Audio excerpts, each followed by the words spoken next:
Holy shit, dude, what's the matter? What happened? What's going on? There's so much porn.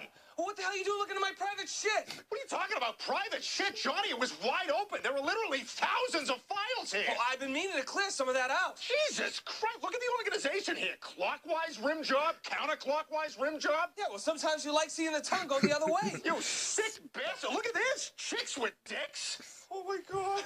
Oh, my God. I have disease, all right? I need help. There are no chicks with dicks, Johnny. Only guys with tits. Well, this is such a relief. You know, I'm glad I'm finally caught.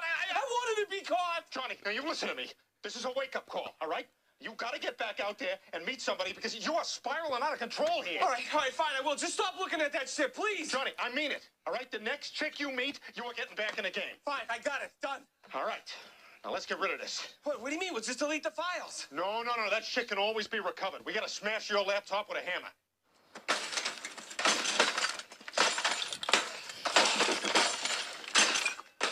All right, there, you happy? No, the circuits could still be reconstructed if somebody worked at it. We got to bury it in the harbor.